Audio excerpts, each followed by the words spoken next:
स्वागत है आपका। आप देख रहे हैं आज तक, आपके साथ हूं मैं नेहा बातम। युद्ध अभी भी जारी है यूक्रेन और रूस के बीच, और इस जंग के बीच इंटरनेशनल कोर्ट ऑफ जस्टिस यानी कि आईसीजे में इस युद्ध पर सुनवाई भी चल रही है। आईसीजे रूस को युद्ध खत्म करने का आदेश दे, ये मांग लगातार की जा रही है। हालांकि आपको बता दें कि यूक्रेन में रूस के हमले को लेकर जो आईसीजे में सुनवाई चल रही है, तो यूक्रेन का यह कहना है कि रूस को हमला करने से रोका जाए। लगातार ये मांग रूस की ओर से की जा रही है। यूक्रेन ने ये कहा है कि रूस अपने हमले बंद करे। हालांकि कुछ ऐसे शहर हैं जहां पर सीज फायर हुआ है, लेकिन कई ऐसे शहर अभी यूक्रेन के जहां पर युद्ध और लड़ाई अपने चरम पर है। सुनवाई में रूस दरअसल हिस्सा नहीं ले रहा है। सीधे मेरे सहयोगी श्वेता सिंह इस वक्त कीव से तमाम जानकारी के साथ जुड़ गई हैं। Shweta, over to you. Neha, जिस जगह पर हम मौजूद हैं ये समझ लीजिए कीव है, और ये जो बैरिकेडिंग आप देख रहे हैं उसके आगे इरपिन शहर शुरू हो जाता है, जहां पर भीषण जंग इस समय चल रही है दोनों सेनाओं के बीच। जो लोग हैं वहां की, उन्हें बचा बचा कर निकाला जा रहा है। यहाँ पर कई एम्बुलेंसेस अभी तक आ चुके हैं। भयानक गोलाबारी चल रही है नेहा, रुक रुक कर अचानक धमाके, और हम जब बातचीत करेंगे इसके बीच में भी आप कई दफा सुन पाएंगे उन धमाकों को। एक के बाद एक धमाके हैं। यहाँ पर फौज का जमावड़ा भी बढ़ाया जा रहा है, आगे की ओर बढ़ रहे हैं जो प्रेस की टीमें अगर कुछ कदम भी आगे बढ़ती है तो वहां से स्नाइपर उन पर हमला कर दे रहे हैं, और इसीलिए सबको पीछे रहने के लिए इस समय कहा गया है। बहुत गोलियां चल रही हैं, बहुत गोलाबारी वहां पर चल रही है। पूरा जो जंगल का इलाका, उसके आगे जाकर वो शहर पूरा शुरू हो जाता है। इरपिन नदी वहीं पर नेहा, जिसे क्रॉस करने के लिए तमाम लोग हैं। अब देखिए तस्वीरें तो हमने बहुत दिखाई कि किस तरीके से जो बुजुर्ग हैं, बच्चे हैं, उन्हें निकाला जा रहा है, लेकिन आज भी बड़ी तादाद में, बड़ी संख्या में आप बुजुर्गों को वहां देखेंगे जो नहीं निकल सकते थे। आज उन्हें एम्बुलेंसेज में बिठा बिठा कर वहां से निकाला जा रहा है। उस समय की भी तस्वीरें हमने रिकॉर्ड की है, कुछ ही देर में हम नेहा वो उसको प्रसारित कर देंगे। लेकिन यहां पर देखिए कि बड़ी मुश्किल से वहां से जान बचाकर निकल पाए। इसमें कुछ प्रेस के लोग भी यहां पर आपको तस्वीरों में दिखेंगे, लेकिन उसके पीछे जितने लोग हैं वो इरपिन शहर से निकाले हुए लोग हैं। तो अगर कीव शहर में सीज फायर कर दिया गया है, लेकिन समझ लीजिए दिल्ली नोएडा के हिसाब से आप समझ लीजिए इसे, कि अगर बगल के ही शहर में फिर भी गोलाबारी चल रही है तो किस तरह का ये सीज फायर। यहां पर लगातार वो बमबारी भी होती है। जो सैनिक हैं वो यहां पर तैनात हो चुके हैं। इस पूरे क्षेत्र में जो हम आपको दिखा रहे हैं तस्वीरों में, सैनिक वगैरह की तैनाती हो गई है। पूरे हथियार बंद, सब अपनी अपनी पोजीशन को मुस्तैदी से ले रहे हैं, और जो जंग जो है वो भीषण और भीषण रूप लेती जा रही है। कुछ उससे आगे का हिस्सा, जो 10 किलोमीटर दूर का हिस्सा है ना नेहा, वहां पर आमने सामने की लड़ाई। कल भी वहां से तस्वीरें आई थी, बहुत ही विभत्स तस्वीरें थी। लोग अपनी ट्रॉली बैग्स के साथ जो निकल रहे थे, एक तरफ वो पड़ा हुआ, एक तरफ शरीर पड़ा हुआ, कुछ वैसी परिस्थिति वहां पर। लोग निकले तो कैसे निकले ये समझ नहीं आ रहा था। रह रहकर गड़गड़ाहट जो है वो आपको कुछ विमानों की भी नजर आएगी, और बमबारी भी बीच बीच में सुनाई दे रही है नेहा। और इस सब के बीच लोगों को कैसे जल्दी से जल्दी निकाल लिया जाए वहां से, उसके प्रयास किए जा रहे हैं नेहा। क्योंकि आप बॉर्डर पर मौजूद हैं श्वेता, इरपिन शहर में इस वक्त क्या हालात है? हालांकि आप जहां पर हैं वहां से काफी दूरी पर ये जगह है, लेकिन इस बीच खबरें तो आ रही हैं, क्योंकि मीडिया रिपोर्ट्स में ये कहा गया था पहले। नहीं नेहा, वो काफी दूरी पर नहीं है। आप उस बैरिकेडिंग के आगे का ही वो है, वो जगह जहां पर लड़ाई चल रही है। और आप इस समय जो लोगों को देख रहे हैं ना, देखिए वो बच्चे के साथ वो परिवार आ रहा है। उस इलाके से उन्हें इवैक्यूएट किया जा रहा है, उन्हें बस निकाला जा रहा है वहां से। कुछ लोग अभी देखिए, एक और एम्बुलेंस को आता हुआ आप देख रही हैं। अपनी तस्वीर मोहसिन आपको दिखाएंगे। एम्बुलेंस एक आ रही है, बहुत तेजी से ये गाड़ियां यहाँ पर पहुंचती हैं। जो लोग चल सकते हैं वो पैदल आ रहे हैं, और जो लोग नहीं चल सकते, ये बिल्कुल मैं सटे हुए इलाके में हूँ। पूरी बमबारी यहाँ पर चल रही है, गोलीबारी चल रही है। ये गाड़ी यहाँ पर आएगी और अभी देखिएगा उतारेंगे। यहाँ पे सिविल डिफेंस के लोग इन गाड़ियों को चला रहे हैं, जो कि पूरे हथियारों से लैस हैं। और ये तमाम लोग इन गाड़ियों में सवार, जिन्हें निकाला जाता है, बच्चों के साथ कोई है या फिर कोई चलने में सक्षम नहीं है, वो सारे लोग यहाँ से जितना सामान हाथ में आ पा रहा है घर का, वो सारी चीजों को लेकर वो सब वहां से इवैक्यूएट किए जा रहे हैं। बिल्कुल आप लगभग 1 किलोमीटर का दायरा समझ लीजिए नेहा, जहां पर हम खड़े हैं और जहां पर ये भयंकर भयंकर लड़ाई इस समय चल रही है दोनों देशों की सेनाओं के बीच। ये हवाई बमबारी भी इसमें चल रही है, आर्टिलरी शेलिंग की भी बातें सामने आ रही हैं, सिविलियन इलाकों में मल्टीपल रॉकेट लॉन्चर से हमलों की भी बातें आ रही हैं, और किस उस सब के बीच से, उस युद्ध की स्थिति से बाहर भी निकाला जा रहा है लोगों को। यहाँ यूक्रेन के सबके चेहरों पर आप व्यथा देखेंगे, लेकिन थोड़ी सी राहत की, कम से कम उससे 1 किलोमीटर दूर तो आ गए। यहाँ से फिर अब सबको निकाला जा सकेगा, यहाँ से अब सबको दूर। और ये जैसे ही इस गाड़ी से इन सबको उतारते हैं, ये फौरन निकल जाते हैं और चंद मिनटों में ये लेकर आ रहे हैं, वहां पर जान पर खेल रहे हैं अपनी, और उन सबको यहाँ से निकाल कर ला रहे हैं। देखिए किस तरीके से जो सैनिक हैं वो मदद भी कर रहे हैं उन्हें सामान उठाने में, जो सिविलियंस हैं, जो नागरिक हैं यहाँ के। और हर एक व्यक्ति इस समय उस युद्ध के बीच में, उस संघर्ष के बीच में, उस टकराव के बीच में बुरी तरह से फंसा हुआ है। चंद लम्हों में जाने क्या से क्या यहाँ पर स्थिति किस तरीके से पलटेगी। ये जो बैरिकेड देखिए, एक और एम्बुलेंस पहुंचा। ये बैरिकेड आप देख रहे हैं, इससे नेहा 1 किलोमीटर की दूरी पर वो भीषण संघर्ष। एक और एम्बुलेंस जिसे आप तस्वीरों में आते हुए देखिए, यहाँ पर अचानक जो कल जो संघर्ष शुरू हुआ था, उसके बाद से आज सुबह एक बार फिर भीषण लड़ाई शुरू हो गई है। देखिए ये फिर ये गाड़ी आई और इसमें से फिर उन लोगों को यहाँ पर उतारा जाएगा। शुरुआत में जो गाड़ियां आई थी वो सब जो इंजर्ड लोग हैं, जिन्हें कुछ चोटें लगी थी, जो घायल हुए थे, उन सबको इवैक्यूएट किया गया था। और एक बार फिर आप देख रहे हैं अब चूंकि देखिए फिर इस गाड़ी में कोई जो हेल्थ सर्विसेज वाले हैं वो कुछ लोगों को लेकर आ रहे हैं, और कुछ जो हैं वो बुजुर्गों को लेकर आ रहे हैं। सबके चेहरे पर वो खौफ, वो डर। आप समझिए कि आपके घर के इलाके को अगर इस तरीके से ले लिया जाए गोलियों की जद में, आप उसके बीचों बीच फंस जाएं तो क्या स्थिति होती होगी। यहाँ पर भी उन्हें कोशिश की जा रही है कि यहाँ पर भी सुरक्षा कर्मियों को तैनात करके थोड़ी सुरक्षा दी जाए। लेकिन अब कीव के अगर इतना नजदीक रूसी आक्रमण आ पहुंचा है, तो अब सबके मन में सवाल ये उठ रहा है कि राजधानी कीव और कितनी दूर। अभी तक हवाई हमले चलते रहे हैं, लेकिन कितनी देर तक वो जमीनी टकराव नहीं पहुंचेगा ये पता नहीं। अगर स्नाइपर्स वहां पर पहुंचे हुए हैं, स्नाइपर्स वहां पर तैनात हैं अलग अलग हिस्सों में, जो अभी प्रेस की टीमों को ही निशाना बना रहे हैं, निशाने पर ले रहे हैं, लोगों को निशाने पर ले रहे हैं, तो इसका मतलब कि जमीन पर उनकी फौज मौजूद है इरपिन शहर में। नेहा, श्वेता, आपके जरिए हम ये समझना चाहेंगे कि जो लोग इवैक्यूएट किए जा रहे हैं, जिनको एम्बुलेंस से लाया जा रहा है, जिनको सुरक्षित जगहों पर ले जाया जा रहा है, उनके लिए अब कौन सा ठिकाना है? क्या कोई शेल्टर होम्स बनाए गए हैं, या फिर वहां की यूक्रेनी सरकार की ओर से इनको मदद मुहैया कराने के लिए कोई ऐसे शेल्टर्स जहां पर मेडिकल एड प्लस खाने की सुविधा, ये तमाम चीजें मुहैया कराई गई हूँ? नहीं नेहा, इस चीज के लिए शायद वो तैयारी नहीं की गई थी, तैयारी उस हिसाब से की नहीं गई थी, और इसीलिए आज हम ऐसा नहीं कह सकते हैं कि परिस्थिति कुछ वैसी है, कुछ उस तरह की तैयारियां की गई हैं। नहीं, यहाँ पर अगर हर एक व्यक्ति का ये कोशिश है कि वो किसी तरीके से पश्चिम की ओर जा सके। जो मामूली व्यवस्थाएं की गई हैं वो हम जरूर आपको बता देते हैं, जैसे पानी की व्यवस्था हो गई, या फिर अगर कोई चाय लेना चाहता है कुछ गर्म, क्योंकि ठंडक बहुत ज्यादा है, रह रहकर बर्फबारी यहाँ पर हो रही है, तो इस तरह की छोटी मोटी चीजें यहाँ पर जरूर रहती हैं।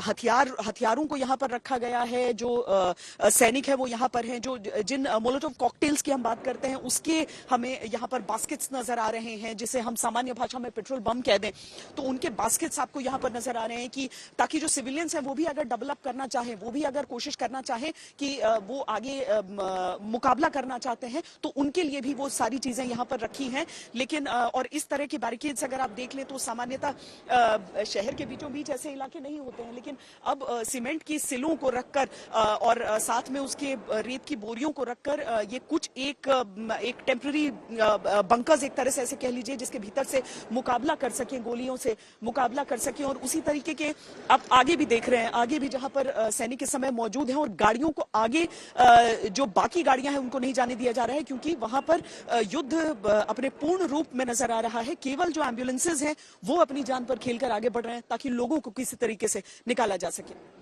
और श्वेता, जिस तरीके से आप बता रही हैं कि वहां पर बहुत नजदीक बॉर्डर है, जाहिर तौर पर बॉर्डर पर चेकिंग, क्रॉस चेकिंग, तमाम तरीके से कई अवरोध वहां पर लगाए जाते हैं। तो इन लोगों के लिए सेफ पैसेज दिया जाता है या फिर इनकी भी चेकिंग होती है? क्या प्रक्रिया रहती है आपके जरिए हम समझना चाहेंगे, क्योंकि आपने तमाम बॉर्डर्स क्रॉस करके तब आप कीव पहुंची हैं। इस वक्त किस तरीके से वहां पर सुरक्षा व्यवस्था और अलग अलग चेक पॉइंट्स बनाए गए हैं? नहीं, अभी इरपिन से आने के लिए तो किसी भी तरह से नहीं, क्योंकि वो गाड़ियां नहीं बल्कि पैदल कुछ लोग आते हैं, और जो मुझे लगता है कि जितने पैदल आ सकते थे भागते हुए वो आ चुके हैं। अब ऐसे एम्बुलेंसेज ही आ रही हैं नेहा, जिसमें सारे लोगों को जो पैदल भी चल निकले थे ना वहां से, जो एबल बॉडीड भी हैं जो पैदल चल निकले थे, उन्हें भी अब इन गाड़ियों में रखकर निकाला जा रहा है ताकि वो किसी तरीके से जल्दी निकाल पाए। 3 एम्बुलेंसेज लगातार एक के बाद एक वो आगे पहुंच रही है। हालांकि एक दूसरी एम्बुलेंस अभी रास्ते में ही रुकी हुई है। जाहिर है कि जैसे ही गोलों की आवाज, जो कि यहाँ प्रत्यक्ष हमें सामने बहुत तेज सुनाई दे रहे हैं, जैसे ही उन गोलों की आवाज तेज होती है गाड़ियां बढ़नी आगे थोड़ी सी देर के लिए रुकती हैं, लेकिन जैसे ही वो थोड़ा सा कम होता है तो उसके बाद वो आगे निकल कर आते हैं। तो यूक्रेन के ऊपर तो दोहरी जिम्मेदारी, देखिए फिर आपको यहाँ पर बमबारी सुनाई दे रही है। यूक्रेन की तो पूरी कोशिश है कि वो सिविलियंस को किस तरीके से निकाल सके, जल्दी निकाल सके यहाँ से, लेकिन रूस के ऊपर ऐसी कोई जिम्मेदारी नहीं है, ये उनके नागरिक नहीं है, और इसीलिए उनकी तरफ से तो आक्रमण ही हो रहा है, उनकी तरफ से वो हमला ही हो रहा है लोगों पर। इसीलिए जल्दी, और वो बिल्कुल इस बात को नहीं देख रहे हैं कि कौन आम है कौन सैनिक है, वो बस शहर पर नियंत्रण के लिए और एक तरह से आगे बढ़ने के लिए ये हमला उनकी तरफ से जारी किया जा रहा है। इरपिन शहर से लगता हुआ देखिए ये जंगल पूरा नेहा इस समय दिख रहा है। बर्फबारी एक बार फिर यहाँ पर शुरू हो चुकी है। बस उम्मीद करते हैं कि तेज ना हो ये, ताकि लोग जो यहाँ पर फंस गए हैं, जो संकट में फंस गए। लौटूंगी मैं आपके पास श्वेता। इस बीच बड़ी खबर आ रही है युद्ध से जुड़ी हुई। बड़ी खबर आपको बता दें, रूस के राष्ट्रपति व्लादिमीर पुतिन से प्रधानमंत्री नरेंद्र मोदी ने बात की है। अब से कुछ देर पहले ये बातचीत हुई है राष्ट्रपति पुतिन और प्रधानमंत्री नरेंद्र मोदी के बीच। दोनों नेताओं के बीच करीब 50 मिनट ये वार्ता चली है। इस तरह की खबरें आ रही है। यूक्रेन संकट पर पुतिन और प्रधानमंत्री मोदी की बातचीत 50 मिनट तक चली। अब से कुछ ही देर पहले ये बातचीत, जिसमें पीएम मोदी और साथ ही राष्ट्रपति पुतिन ने फोन पर यह बातचीत की। हालांकि आपको ये बता दें कि रूस के राष्ट्रपति पुतिन से प्रधानमंत्री नरेंद्र मोदी की यह बातचीत, ये पहली औपचारिक बातचीत जिसमें 50 मिनट तक राष्ट्रपति पुतिन और प्रधानमंत्री नरेंद्र मोदी ने बातचीत की है। श्वेता मेरी सहयोगी लगातार ग्राउंड जीरो से मौजूद है। श्वेता का एक बार फिर से रुक कर लेंगे। श्वेता देखिए, वहां पर कई तरीके की चुनौतियां हैं। पहली चुनौती मौसम की चुनौती, बहुत ज्यादा ठंड है। दूसरी चुनौती ये लोग जो यहाँ पर आ रहे हैं अपना सब कुछ छोड़कर आ रहे हैं। जाहिर तौर पर जो जरूरत की चीजें हैं, जो सुविधाएं हैं, उसका अभाव है। एम्बुलेंसेस से इन्हें यहाँ पर इवैक्यूएट करके लाया जा रहा है। अब आगे आपने कहा कि ये साउथ की तरफ मूव करेंगे। कौन सी वो सेफ जगह है जहां पर इन लोग को प्रेफरेंस के तौर पर ये जाना पसंद कर रहे हैं, यानी कि जाना चाहते हैं? नेहा, जितनी देर में आपने वो ब्रेकिंग न्यूज दिखाई है, यहाँ पर कम से कम 5 गोलों को फटने की आवाज आ चुकी है। अभी भी गोलियों की आवाजें लगातार आ रही हैं। ये देखिए, ये बसेस हैं जो आप पूछ रही है ना कि लोग कैसे निकल कर जाएंगे, तो ये बसेस हैं जिनमें लोगों को सवार कर दिया गया है। और इन बसों के साथ ये सबसे पीछे जो सफेद रंग की बस है वो एक एस्कॉर्ट की तरह से आप समझ लीजिए। उसमें सुरक्षाकर्मी भी और कुछ मेडिकल स्टाफ भी मौजूद रहता है। तो ये सारी बसों का काफिला देखिए कहां तक लगा हुआ है। पूरे शहर को खाली कराना है तो कितनी बसों का इंतजाम करना होगा, लेकिन वो कहां तक पीछे जाएंगे। कीव में भी आज युद्ध विराम के बाद स्टेशंस पर बुरा हाल है। लोग कैसे निकल कर जाएं, लोग करें तो क्या करें। स्टेशंस पर हालांकि देखिए भारत में रहते हुए सामान्य हो जाते हैं वो दृश्य हमारे लिए, जहां पर उतनी बड़ी संख्या में लोगों को देखें, लेकिन जहां पर ये देखिए आगे फिर जो गाड़ियां आ रही हैं वो आ रही हैं और सुरक्षाकर्मी किस तरीके से बिल्कुल तैनात है और तेजी से कह रहे हैं कि तेजी से वो सारी चीजें करो। तेजी से सबको निकालो, तो वो उनके मन में वो छटपटाहट भी अभी लग रही है कि जल्दी से इवैक्यूएट हो तो ये भी तेज जवाब दे सके सबको, ये भी मुंहतोड़ जवाब दे सके उस हिसाब से, क्योंकि ये इस समय खुलकर इसलिए नहीं पलटवार कर सकते हैं क्योंकि उन गोलियों के जद में जो आम नागरिक हैं वो भी आ सकते हैं।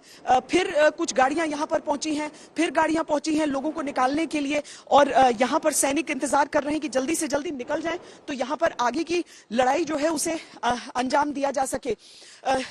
ये सबसे बड़ी जिम्मेदारी किसी भी डिफेंडिंग कंट्री के लिए होती है कि छोटे छोटे बच्चे हैं, छोटे छोटे बच्चे गोदी में लेकर, और बर्फ भी पड़ना शुरू हो गई, ये भी आपको तस्वीरों में दिख रहा होगा नेहा। बर्फबारी और लोगों की इवैक्यूएशन के बीच सैनिकों को तो यहीं पर इनकी खड़ा रहना है। दो देशों के बीच जो युद्ध है जिसमें ये सैनिक इस समय कम से कम कीव के भीतर घुसने के रास्ते को रोक कर खड़े हैं, और थोड़ा सा और आगे अगर मोहसिन आएंगे तो उन्हें दिखेगा कि वहां पर मोलोटोव कॉकटेल्स के जो क्रेट्स हैं वो रखे हुए हैं, वो क्रेट्स रखे गए हैं ताकि बिल्कुल उनके आगे बढ़ने के रास्ते को रोका जा सके। तो अवरोध भी देखिए, फिर गोला फटा है यहां पर। मुश्किल से, अगर मैं गलत नहीं हूं नेहा, तो मुश्किल से 1 किलोमीटर के दायरे में ये शेलिंग की आवाजें हमें आ रही हैं। भारत में रहते हुए इस तरह की कॉन्फ्लिक्ट हमारे लिए समझना कि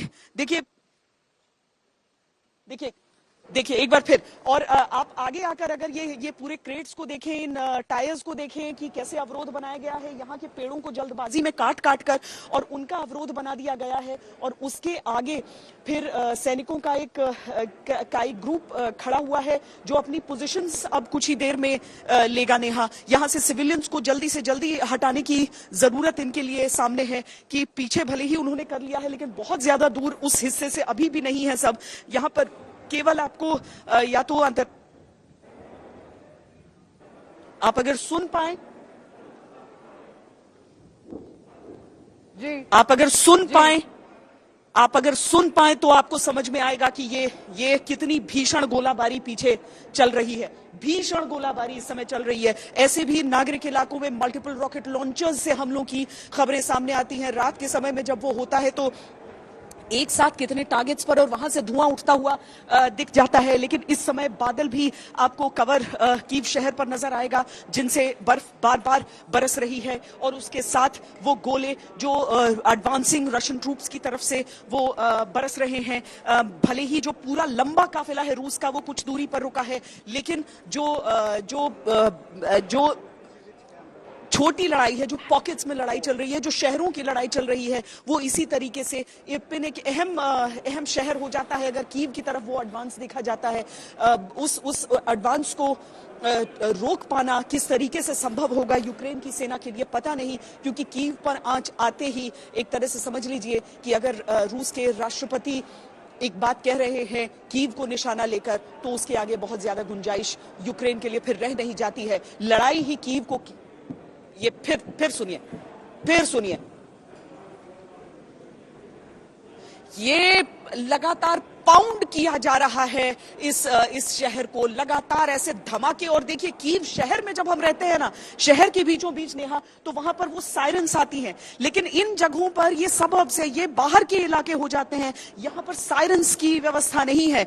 अचानक ये गोले आते हैं, अचानक वो गोलाबारी होती है, और वही यहां पर हो भी रहा है रुक कर। और ये जब आप एक के बाद एक सुनते हैं, एक के बाद एक ये गोले सुनते हैं, तो समझिए कि किसी नागरिक इलाके को अपनी जद में लेते हुए ये गोले रहते हैं। यहां की स्थिति बहुत भयावह होती जा रही है। अगर रूसी आक्रमण बिल्कुल कीव के द्वार तक पहुंच चुका है, ये उत्तरी हिस्सा है कीव का नेहा, और यहां पर पता नहीं एक ऐसी व्यवस्था के साथ जिसमें आप गिनती के सैनिक भी बता सके। हालांकि जो मुकाबला वहां से एक जगह से पीछे की ओर बढ़ता है तो सैनिक भी कुछ हद तक विथड्रॉ करके और दूसरी जगह रीग्रुप करते हैं, लेकिन ये जो जिस चक्र के हिस्से में ये तमाम सैनिक है ना, ये उतना स्ट्रॉन्ग डिफेंस एक तरह से दिख नहीं रहा है, उतनी मजबूत डिफेंस दिख नहीं रहा है कि उस हिसाब से एडवांसिंग फोर्सेस को रोका जा सके। लेकिन इन्हें उम्मीद है और यकीन है कि जो पीछे जो सेना जहां तक पहुंची है पूरी, वो वहां पर उन्हें वहीं पर थामने में कामयाब हो पाएंगे नेहा। श्वेता, जिस तरीके के आप हालात दिखा रहे हैं, खास तौर पर आपने कहा कि यहां से तमाम तरीके से ये इंश्योर किया जा रहा है रूस की ओर से कि लगातार पाउंडिंग की जाए। उन धमाकों की आवाज आपको एक के बाद एक सुनाई दे रही है। कोई समय ऐसा नहीं बीत रहा है जब इन धमाकों की आवाज ना सुनी जा सके। इससे साफ तौर पर व्यतीत होता है कि जल्द ये पाउंडिंग थमने वाली नहीं है। आपके पास मैं लौटूंगी, लेकिन इस बीच एक बड़ी खबर आ रही है। रूस के 11,000 से ज्यादा सैनिक हमने ढेर किए हैं, दावा यूक्रेन की ओर से किया जा रहा है। रूस के 46 प्लेन, 68 हेलीकॉप्टर मार गिराए हैं, ये भी यूक्रेन की ओर से दावा किया जा रहा है। रूस पर यूक्रेन का ये सनसनीखेज दावा। हालांकि रूस ने यूक्रेन को कितनी क्षति पहुंचाई है ये हमें देखना होगा, किस तरीके से उनकी आर्टिलरी, उनके सैनिकों को नुकसान पहुंचा है, इसके बारे में भी इंफॉर्मेशन बतानी होगी। क्योंकि दोनों पक्ष, दोनों तरफ ये जो युद्ध चल रहा है, ये जो युद्ध की स्थिति है, जाहिर तौर पर क्षति दोनों ही ओर हो रही है। हालांकि जिस तरीके से हमारे एक्सपर्ट भी लगातार कह रहे हैं कि ये दरअसल एक ऐसा इंफॉर्मेशन वॉरफेयर है जिसमें वन अप दोनों देश रहना चाहते हैं। लेकिन यूक्रेन और रूस में आज तीसरे दौर की बातचीत होनी है और इस बातचीत पर सबकी नजर टिकी हुई है। श्वेता, ये जो बातचीत का तीसरा दौर है, क्या इसके बाद इस स्थिति में कुछ इंप्रूवमेंट की गुंजाइश आपको दिखाई देती है? ग्रीस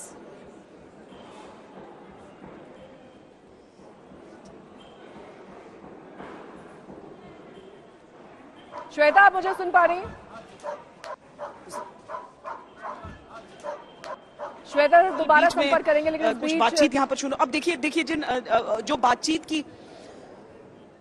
जो बातचीत की बातें आप कह रही हैं, वाकई उनके मायने नहीं रह जाते हैं। जब युद्ध एक बार शुरू हो जाता है ना, उसके बाद किसी तरह की बातचीत कोई नतीजा नहीं दिखाती है। जब दोनों तरफ बराबरी का नुकसान होता है या फिर एक तरफ बहुत ज्यादा, इतना ज्यादा नुकसान होता है ना कि वो सोचे कि नहीं, चलिए युद्ध विराम के अलावा कोई दूसरा चारा नहीं है। यूक्रेन अगर शर्तों को रख रहा है और रूस भी अपनी, देखिए फिर अब और ज्यादा भीषण होती जा रही है ये जंग नेहा। अब और ज्यादा आवाजें, और ज्यादा गोलों की आवाजें आपको सुनाई देती जा रही हैं यहाँ पर। जब एक देश को ज्यादा नुकसान होता है, अगर वो अपने घुटनों पर आने के लिए मजबूर होता है दूसरे देश द्वारा, जब उसके ऊपर उस तरह के आक्रमण होते हैं, तो बातचीत के जरिए क्या निकलकर सामने आ पाता है वो देखना होता है। लेकिन यहाँ पर क्या यूक्रेन और रूस इस बातचीत से युद्ध के विराम की कोई बात करेंगे? बात आ जाती है कीव के समर्पण की और ज़ेलेंस्की के बदलने की, और तब दो नेताओं के आपसी अहम के टकराव की भी बात आ जाती है। सेना इनकी लगी तो हुई है, ये भी अपनी मातृभूमि समझ रहे हैं, ये उसके लिए लड़ रहे हैं, लेकिन किस हद तक वो लड़ पाएंगे? मैं दिखाती हूँ। देखिए अवरोध किस तरीके के बनाए जाते हैं। अगर आप इसको सड़क पर पड़े हुए इन कांटेदार छोटे छोटे, एक तरह से समझिए कि ग्रिल सेक्शंस को या लोहे के सरियों को से अगर इस तरह के अवरोध बनाए जाते हैं, टैंकों जैसे वाहनों को, आर्मर्ड व्हीकल्स को कितना हद तक रोक पाएंगे? और भी कुछ बुजुर्ग लोग यहाँ से निकलकर आ पाए हैं, ये शायद अपनी पर्सनल गाड़ी में आ पाए थे, इसलिए वहां पर बहुत देर तक हमने देखा कि इनकी चेकिंग हो रही थी। जल्दी अब चूंकि संख्या बहुत कम रह गई है लोगों की निकलने की, और ये युद्ध और ज्यादा यहाँ पर एक तरह से कहें कि खुलकर उसके बाद यहाँ पर संघर्ष और ज्यादा होगा। यूक्रेन की तरफ से जवाबी कार्रवाई होगी जब सारे लोग आ जाएं। अब सारे नहीं, अभी तीनों एम्बुलेंसेस वहीं पर हैं, वो लौट कर नहीं आ पाए हैं, क्योंकि अंदर के भी हिस्से हैं ना जहां से निकालना है, जहां ज्यादा लड़ाई चल रही है। अपने लोगों को छोड़ना नहीं चाहता है यूक्रेन के, किसी तरह से फंसे रहे। कल के उस भीषण जंग के बाद तो एकदम नहीं छोड़ना चाहता है, जहां की तस्वीरें बिल्कुल विचलित कर देती थी कि किस तरह से बाहर भागते हुए लोगों के ऊपर आकर गोले गिरे हैं। और गोलाबारी तो ऐसी हो रही है नेहा, जो ऐसा समझ लीजिए जैसे बरसात चल रही हो उन गोलों की।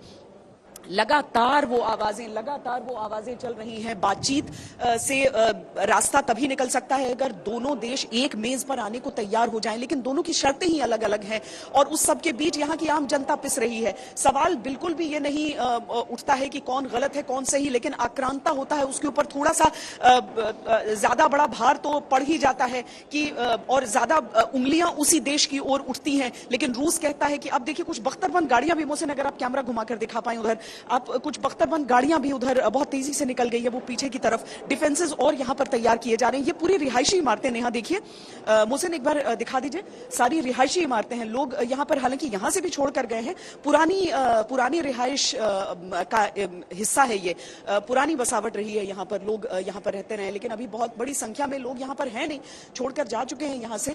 लेकिन इस इलाके को भी तो डिफेंड करना होगा, तो कॉर्डन करने के लिए किस तरीके से इस इलाकों में पीछे के हिस्सों में जाती हुई मुझे वो बख्तरबंद गाड़ियां नजर आ रही हैं, और सामने के हिस्से में जो यूक्रेन के सैनिक हैं वो सब यहाँ पर लग रहे हैं, तैनात हो रहे हैं, और अलग अलग यूनिफॉर्म्स जो आप देख रही हैं यहाँ इन सैनिकों की, तो वो इसलिए कि कुछ मुख्य फोर्सेस का हिस्सा हैं, कुछ वो नए लोग हैं जिन्होंने हथियार उठाए हैं और बिल्कुल जंग के मोर्चे तक ये पहुंचे हैं। पहले हम ये सवाल उठाते थे कि जो सिविलियन से अगर वाकई वो हथियार उठा भी लेते हैं तो क्या वो जंग में, मुकाबले में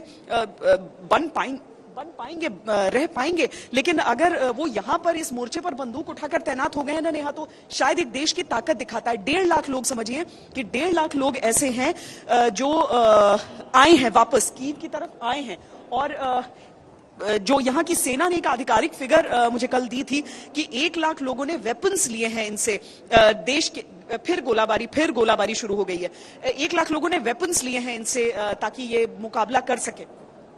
देखिए अब फिर तेजी से वो गोलाबारी, और एक बार फिर एक एम्बुलेंस उस संघर्ष के बीच से निकाल कर लाए। पीछे से दौड़ते हुए सैनिक वहां पर पहुंच रहे हैं कि सुरक्षा भी देखनी बहुत ज्यादा जरूरी हो जाती है, क्योंकि जिस एरिया में हम भी है ना नेहा, यहाँ पर भी बताया जाता है कि अब पता नहीं आप स्नाइपर्स की जद में हो या ना हो, इसलिए बहुत तेजी से अगर कोई भी इवैक्यूएशन होती है तो उसमें उन लोगों को निकाला जाता है, उन लोगों को सुरक्षित भी रखा जाता है। इसमें हालांकि काले कपड़ों में आपको प्रेस की भी टीमें दिखेंगी, काले कपड़ों में आपको सेना की भी यहाँ की कुछ टुकड़ियां दिख जाएंगी। जो स्थानीय यहाँ की प्रेस है या फिर कुछ देशों के रिपोर्टर्स यहाँ पर आपको दिख रहे हैं, क्योंकि पूरी दुनिया की निगाहें इस समय इस संघर्ष पे, इस टकराव पे, इस युद्ध पर हैं कि क्या जाकर आगे कभी विराम लग पाता है या नहीं लग पाता है। लेकिन बड़ा सवाल, एक और एम्बुलेंस अब एक बार आ रहा है। हम जैसा कह रहे हैं कि तेज गति दी जा रही है इसको, ताकि जो लड़ाई जैसे जैसे तेज हो रही है, उतने गोले अगर बरस रहे हैं तो समझिए कि वहां पर हालात कैसे हो रहे होंगे। ठंड बहुत ज्यादा, युद्ध लगातार भीषण, और उसमें लोगों को, और बहुत तेजी से देखिए ये पहुंचा नहीं एम्बुलेंस, वो निकल गया यहां से, और दूसरा एम्बुलेंस अब यहां पर आ चुका है जहां से लोगों को निकाला जाएगा। और यही चेहरे आप देख रहे हैं, देखिए ये कुल 3 एम्बुलेंसेज हैं, और बेहद तेज गति से पहला एम्बुलेंस ने वापस अपनी राह पकड़ी है, क्योंकि जल्दी से जल्दी लोगों को निकालना आवश्यक है। फिर गोलों की बरसात शुरू हुई है यहाँ पर, गोलों की बरसात लगातार एक के बाद एक, और उस सब के बीच से लोगों को निकालने का काम हो रहा है। कुछ और करीब जाकर वहां पर आपको वो तस्वीरें भी दिखाते हैं जहां से आप बॉर्डर के उस पार की भी कुछ हद तक एक झलक पा जाए नेहा। यहाँ सैनिकों को आप देख रही हैं, जो कुछ आपको आम कपड़ों में भी दिख रहे हैं लोग, उनके भी कंधों पर बंदूक इस समय तैनात है। और इसके साथ ही भले ही मुट्ठी भर, लेकिन मुकाबला करने के लिए, अपने शहर के लिए, अपनी भूमि के लिए, अपने अस्तित्व के लिए, अपनी सम्मान के लिए वो जंग लड़ने के लिए लोग, तो भले ही अंतर्राष्ट्रीय कारण, कूटनीतिक कारण इसके कुछ भी हो जाए, लेकिन एक व्यक्ति के लिए अपनी जमीन, अपनी भूमि कितनी अहम होती है, ये उसकी एक वानगी है कि उस भयानक गोलाबारी में भी, उस भयानक गोलीबारी में भी उसकी जद में रहने के बावजूद लगातार तैनात हैं सभी सैनिक, सभी लोग वहां पर। देखिए आप, अगर आप हाथ पर एक पीला वो बंधा हुआ देख लेते हैं, तो वो यूक्रेन का जो झंडा है, नीले और पीले का वो कॉम्बिनेशन है, 2 पट्टियों में रहता है।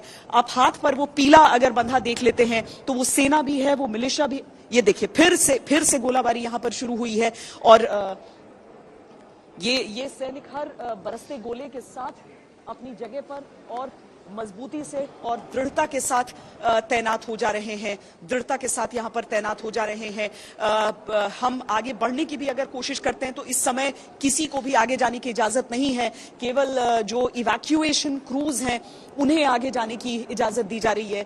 दूसरे एम्बुलेंस से भी लोग निकल चुके और वो भी एक बार फिर वापस तेजी से पहुंचेगा। हालांकि कुछ और चीजों की आवश्यकता उन्हें है, सुरक्षित गियर जरूर इन्होंने पहना है, लेकिन गोलों के सामने एम्बुलेंसेस का वजूद नहीं होता। ये बख्तरबंद नहीं होती हैं। गोलियों के लिए जरूर ये बुलेट प्रूफ ग्लासेस इसमें लगे रहते हैं नेहा, लेकिन उसके आगे इनका वजूद ऐसा नहीं है कि अगर कोई गोला पड़े तो उसमें से बच सके। लेकिन क्या करें, अभी इन्हें अपनी जान को हथेली पर लेकर आगे बढ़ना ही है। देखिए, एक और बस को पीछे लाया गया है ताकि जो जितने लोग यहाँ पर इकट्ठा हो चुके हैं उन्हें तेजी से यहाँ से निकाला जाए। यहाँ पर किसी के लिए भी रहना सुरक्षित अब नहीं बताया जा रहा है, तो जल्दी से जल्दी लोगों को यहाँ से निकाला जा सके। प्रोटेक्टिव गियर उतना होता नहीं है कि सभी सिविलियंस को भी दिया जा सके, और कोई भी बुलेट प्रूफ या हेलमेट आपको शेल्स से, आपको शार्पनल्स से नहीं बचा सकता है। उनकी वो आपको किसी भी शरीर के हिस्से में गुथ कर आपको भेज सकते हैं, और जब गोलियां चलती हैं तो फिर भी आप कुछ बचाव कर लें, लेकिन जब गोले चलते हैं तो आप किसी भी तरीके से अपना बचाव नहीं कर सकते हैं। नेहा।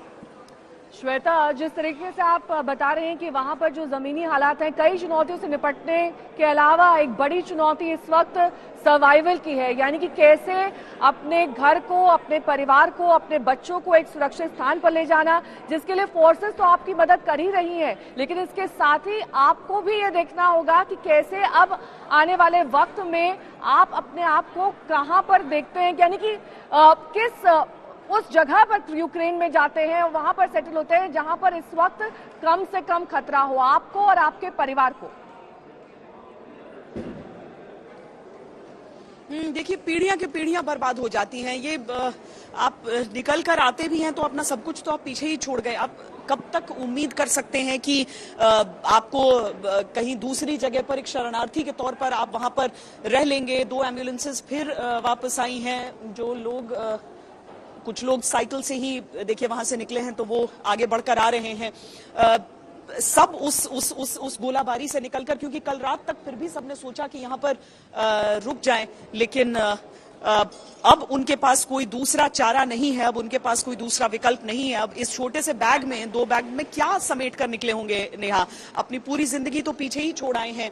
अब धीरे धीरे आप देखेंगे तो जो अंतर्राष्ट्रीय प्रेस के भी आपको नुमाइंदे दिखेंगे, वो सब पीछे की ओर खिसक रहे हैं। यहाँ से लोग जैसे जैसे इवैक्यूएट होंगे वैसे वैसे यहाँ पर जंग पहुंचेगी। नेहा। ठीक है, लॉगिंग में आपका श्वेता। इस बीच बड़ी खबर बता दें आपको, रूस का प्रतिनिधिमंडल बेलारूस रवाना हो गया है तीसरे दौर की बातचीत के लिए, जो कि आज होनी है। बेलारूस रवानगी रूसी प्रतिनिधिमंडल की। वहीं आईसीजे में मामला उठाने पर भड़का है रूस। यूएन की शीर्ष कोर्ट ने सुनवाई को किया है खारिज। आपको बता दें कि ये जो कोर्ट में सुनवाई चल रही है इसमें रूस पार्टिसिपेट नहीं कर रहा है, यानी कि हिस्सा नहीं ले रहा है। इंटरनेशनल कोर्ट में सुनवाई चल रही है जिसमें रूस के वकीलों की कुर्सी खाली है। ये तस्वीरों में साफ तौर पर देखा जा सकता है। जाहिर तौर पर रूस इस सुनवाई से खुश नहीं है और आईसीजे में मामला उठाने पर भड़का है रूस। और ये मामला दरअसल 39 देशों ने अपील की थी, उसके बाद उठाया गया है। यूएन की शीर्ष कोर्ट में सुनवाई को खारिज कर दिया है। आईसीजे में ये मामला उठाने पर भड़क गया है रूस। और ये खाली कुर्सियां दरअसल बताती हैं कि रूस का प्रतिनिधिमंडल शामिल नहीं हुआ है, उनके वकील शामिल नहीं हुए हैं, रूस इसमें हिस्सा नहीं ले रहा है। लेकिन दरअसल संघर्ष दोनों ओर से जारी है।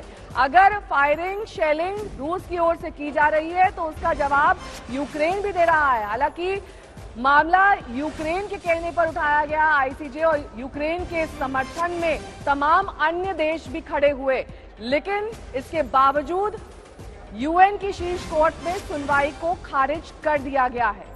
और इस इंटरनेशनल कोर्ट ऑफ जस्टिस में रूसी डेलीगेशन के बिना ये कार्रवाई शुरू हुई थी। रूस ने अपना पक्ष रखने से मना कर दिया था। यूक्रेन रूस जंग को लेकर 2 दिन तक ये सुनवाई की जाएगी। तो आईसीजे में मामला उठाने पर भड़क गया है। गौरव सावंत मेरे सहयोगी इस वक्त तमाम जानकारी के साथ जुड़ गए। गौरव, सबसे पहले तो अपनी लोकेशन बताइए, कहां पर आप मौजूद हैं, क्या कुछ इस वक्त देख पा रहे हैं, और साथ ही जो आईसीजे में इस वक्त मामला चल रहा है उसको लेकर वहां पर यानी कि यूक्रेन में किस तरह की स्थिति और परिस्थिति दिखाई दे रही है? इस समय हम लोग इरपिन के रास्ते पर है। कीव में हालांकि युद्ध विराम है, लेकिन इरपिन में कोई युद्ध विराम नहीं है। जबरदस्त यहाँ बमबारी चल रही है इस रास्ते पर, और आप मेरे बगल में बिल्कुल देख भी सकते हैं कि एक के बाद एक यहाँ पर यूक्रेन की गाड़ियां इरपिन के रास्ते पर जा रही हैं।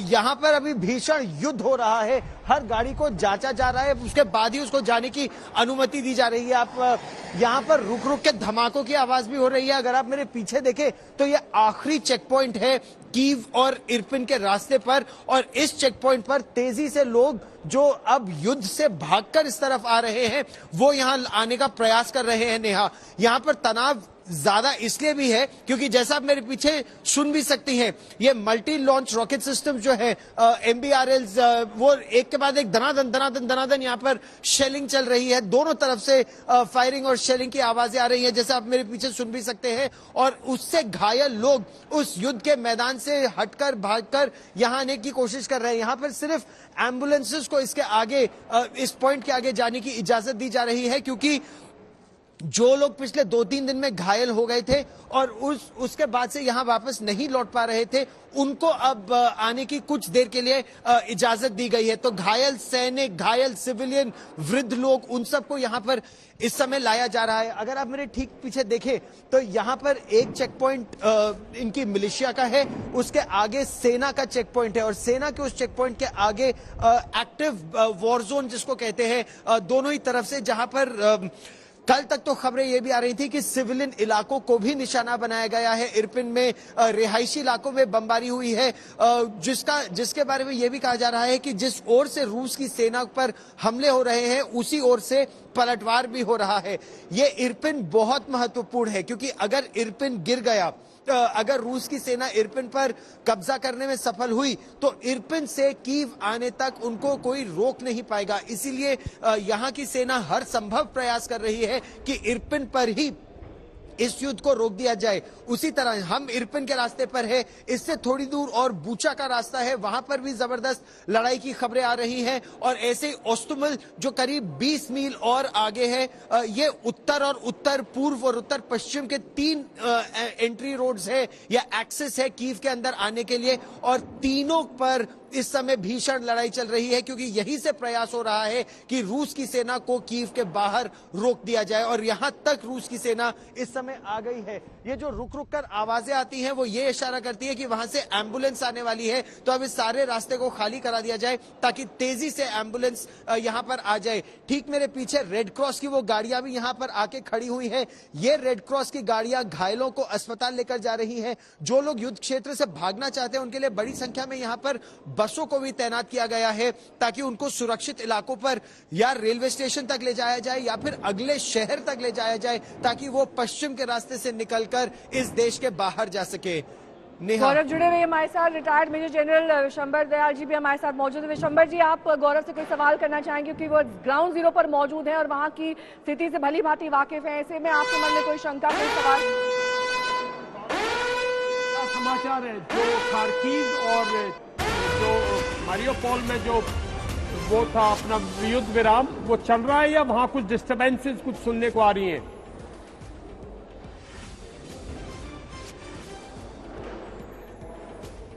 मारियोपोल और खार्किव वाला जो इलाका है, यानी सुदूर पूर्व का इलाका जहां जबरदस्त लड़ाई हो रही थी, वहां पर युद्ध विराम का ऐलान तो हुआ है, और युद्ध विराम के ऐलान से बिल्कुल पहले जबरदस्त बमबारी की खबरें थी, लेकिन उसके बाद से जो फोकस रहा है वो फोकस इन इलाकों में रहा है जहां पर युद्ध विराम नहीं है। युद्ध विराम सुमी के इलाके से जो कुछ देर पहले खबर थी वो यही थी कि प्रयास किया जा रहा था कि वहां से भारतीय बच्चों को निकाला जा सके और सिविलियंस को निकाला जा सके, लेकिन वहां क्योंकि युद्ध विराम का ऐलान है इसीलिए ज्यादातर फोकस इन इलाकों में है जहां एक्टिव ऑपरेशन चल रहे हैं, जहां हम हैं इस समय।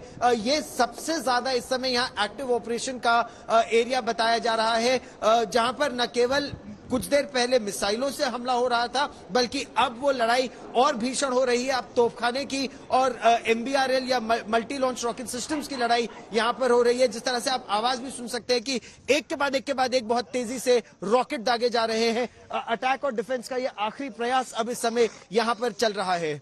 और मतलब इरपिन पर आज दिन में और घमासान युद्ध और बढ़ा है।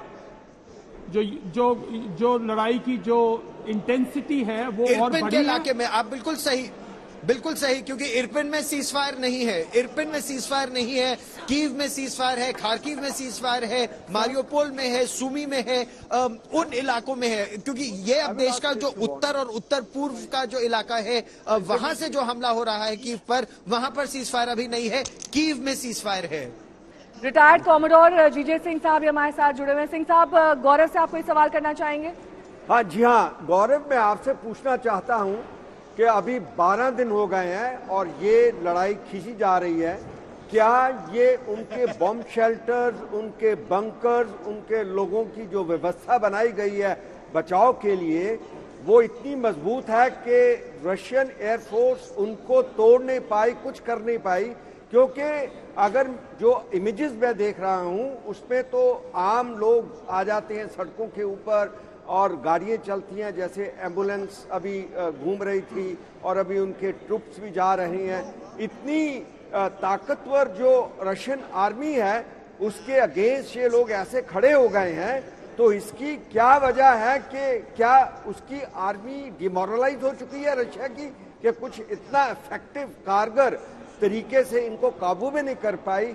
बमबारी तो कर रही, मैं इमारतें गिरती देख रहा हूं, मैं वो जो गर्जन है उनकी सुन रहा हूं, और बहुत ऐसी बमबारी जैसे आप कह रहे थे एक के बाद एक वो रॉकेट दाग रहे हैं, मगर are they proving effective to their military assets, to the Ukraine military assets? Are they destroying, are they effective? अगर यहाँ के लोगों से बात की जाए तो खासा इफेक्टिव है कमोडोर जीजे सिंह, आप बिल्कुल सही कह रहे हैं, खासा इफेक्टिव है। जिस तरह का हमला भी हो रहा है और जानमाल का नुकसान भी बहुत ज्यादा है, लेकिन आप देखें ना जिस तरह से लोग इस बैटल एरिया को छोड़ भाग रहे हैं, ये दर्शाता है कि कितना जबरदस्त ऑपरेशन उस बैटल एरिया में हो भी रहा है और लोग उससे निकलकर भागकर अब सुरक्षित यहाँ आ जाने का प्रयास कर रहे हैं।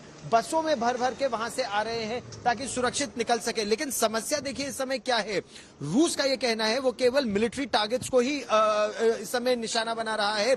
दूसरी तरफ क्या कहा जा रहा है कि सिविलियंस को भी निशाना बनाया जा रहा है, और अब रुक कर रूस के विमानों की भी आवाज और उनकी गर्जना सुन रहे हैं। लेकिन इस समय जो बैटल हो रही है वो थोड़ी कॉन्सेंट्रेटेड 3 पॉकेट्स में है, जहां पर कीव पर हमला करने से पहले रूस कंसोलिडेट करना चाहता है, और एक बार इन एरियाज को उसने कैप्चर कर लिया अगर, तो फिर उसको यहां बढ़ने में सहूलियत मिल जाएगी, उसको यहां पर आगे आने में बहुत आसानी हो जाएगी, और यही रूस का प्रयास है। लौटूंगी मैं आपके पास। गौरव, श्वेता सिंह भी हमारे साथ लगातार जुड़ी हुई है। श्वेता, देखिए जिस तरीके से गौरव जानकारी दे रहे हैं कि इस वक्त लड़ाई कॉन्सेंट्रेटेड है और रूस की ओर से ये दावा किया जा रहा है कि वो सिर्फ मिलिट्री बेसिस को फोकस कर रहा है, सिविलियंस को टारगेट नहीं कर रहा है। लेकिन यूक्रेन की तरफ से जो इंफॉर्मेशन आ रही है कि उसने रूस को इतनी क्षति पहुंचाई है, इतने मिसाइल्स टारगेट किए हैं, उनके इतने सैनिक मार गिराए हैं, ऐसी ही इंफॉर्मेशन सोर्स रूसी सैनिकों की ओर से, रूसी सरकार की ओर से क्यों नहीं आ रहा है? क्योंकि ये कहीं ना कहीं एक डिसबैलेंस दिखाई देता है। डिसबैलेंस दिखाई देता है। और देखिए एक व्हील चेयर में एक व्यक्ति को वहां से निकालना पड़ा है, और जो रूस के सैनिक हैं वो न केवल मुकाबला कर रहे हैं जाकर वहां पर मोर्चे पर, बल्कि वो लोगों को इस तरीके की मदद भी पहुंचा रहे हैं। अब आप समझिए जब ऐसी चीजें रहती हैं, ऐसी तस्वीरें सामने आती हैं, कोई जो व्यक्ति अपने घर से नहीं निकल सकता है, युद्ध के एक क्षेत्र में फंसा हुआ है, वहां से सैनिक युद्ध को छोड़कर वो लोगों को अगर इवैक्यूएट करने में इस तरीके से लगते हैं, तो उस देश की जनता क्यों नहीं टैंकों के सामने खड़ी होगी, क्यों नहीं उस समय मुकाबला करेगी? ये बात है। वो तन कर भी खड़े। देखिए जज्बा यूक्रेन का नहीं छोटा कहा जा सकता। 2 देशों में सही गलत कहने वाले हम कोई नहीं होते हैं कि किसने सही किया किसने गलत किया, लेकिन इस देश का जज्बा नहीं छोटा माना जा सकता है। इसके सैनिक लगातार वहां पर देखिए, हम जितनी संख्या में आपको दिखा रहे हैं, बहुत बड़ी तादाद तो उनकी नहीं है, लेकिन उसके बावजूद आप उनकी तैनाती देखिए, आप उनका हाव भाव देखिए, वो तैयार है, वो तत्पर है, वो अपनी बंदूकों के साथ इस समय जानते हैं कि बहुत ज्यादा दूर दुश्मन रह नहीं गया है, लेकिन यहां पर उन्हें मुकाबला करना है, यहां पर उन्हें संघर्ष करना है। कीव से दूरी अब है नहीं, यही वो सरहद लगती है, यही पर वो इलाका है, और इसके आगे उन्हें आने नहीं देना है किसी भी दुश्मन को। कैसे करेंगे वो नहीं जानते हैं, लेकिन अपनी तरफ से कहते हैं कि हम अंतिम सांस तक यहां पर लड़ते रहेंगे। अब किसी भी सैनिक से जो कीव के बिल्कुल मध्य में मौजूद है, कीव के उत्तर में मौजूद है, हर तरफ वो एक ही बात कह रहे हैं। फिर कुछ गाड़ियां वहां से निकल कर आ रही हैं, नेहा अगर आप देख पा रही हैं तो वो सारी गाड़ियां एक एक करके अब और तेज से अब जो और ज्यादा मुश्किल इलाके हैं ना, अब भीतर भीतर उन्हें घुसकर निकालना है, भीतर भीतर के इलाकों से निकालना है। कुछ गाड़ियां यहां पर हमें खाली भी इस समय दिख रही हैं। मुमकिन है जो सिविलियन इवैक्यूएशन है वो अब खत्म होने के नजदीक हो। यहाँ के लोगों से हम बातचीत करते हैं और कुछ पूछना चाहते हैं, उनके मन में कोई सवाल है? जी श्वेता, मैं आपसे पूछना चाहता हूं कि ये जो इतना बड़ा दावा कर रहा है कि यूक्रेन उसने 11,000 उनके सिपाही मार दिए और 68 हेलीकॉप्टर गिरा दिए, इतने एयरक्राफ्ट गिरा दिए, मुझे ऐसे लग रहा है क्योंकि आर्मी मिलिट्री का एक सिद्धांत है, जो एक ऑफेंसिव फोर्स होती है उसकी कैजुअलिटीज ज्यादा होती हैं। 1/3 उनकी होती हैं जो डिफेंस में होते हैं, 2/3 होती हैं जो ऑफेंसिव होती हैं। यहाँ रशियन ऑफेंसिव है। मुझे आई टेंड टू बिलीव कि जो यूक्रेन कह रहा है वो ठीक भी हो सकता है, ज्यादा एग्जैजरेशन नहीं। आपकी क्या असेसमेंट है इसके बारे में? क्या ये ठीक बात है कि उनके कैजुअलिटीज इतनी हो रही हैं? सर देखिए, जी सर, जो हवाई जहाजों के मलबे हैं ना, वो तो सामने प्रत्यक्ष हैं। वो तो सिर्फ ऐसा नहीं है कि हमने तस्वीरों में देखे, वो सामने देखे हैं कि वो हवाई जहाज उनके गिराए गए। संख्या हम इसलिए नहीं बता सकते हैं क्योंकि हम कीव या फिर इसके आसपास ही शहरों तक मैं कम से कम यहां पर सीमित रही हूं। अभी जब से आक्रमण शुरू हुआ है वहां की तस्वीरों पर ही विश्वास करना होगा। लेकिन कीव की जो बात की जा रही है, यहां पर जितने हेलीकॉप्टर्स, रशियन हेलीकॉप्टर्स की बात हुई थी, वो सही है। यहां के जो लोकल जो चैनल्स हैं सर, वो जो तस्वीरें दिखा रहे हैं वो कैप्चर्ड रूसी सैनिकों की भी तस्वीरें दिखा रहे हैं, जिसमें कुछ जो नए कॉन्स्क्रिप्ट्स थे यहां पर फिर गोले बरसने शुरू हो गए हैं, फिर गोलों की आवाज आनी शुरू हो गई है। लेकिन जो उनके नए कॉन्स्क्रिप्ट्स हैं उनकी है, जिन्हें हाथ बांधकर और मुंह पर टेप लगाकर रखा गया है, उनकी तस्वीरें हैं। कुछ बोलते हुए भी नजर आ रहे हैं जो रूसी भाषा में कह रहे हैं कि वो अपनी मर्जी से नहीं आगे आए थे। उसमें कुछ आप रूसी सैनिकों की लाशें भी देख सकते हैं। लेकिन 11,000 एक बहुत बड़ा आंकड़ा हो जाता है। ठीक है सर, वो जुड़ी रहेंगे हमारे साथ। गौरव सावंत भी लगातार हमारे साथ जुड़े हैं, पल पल की अपडेट हम तक पहुंचा रहे हैं ग्राउंड जीरो से। आप बने रहिए हमारे साथ। हमारे खास मेहमान भी लगातार जुड़े रहेंगे। हमारी खास पेशकश यूक्रेन रूस युद्ध पर जारी रहेगी। देखते रहिए आज तक।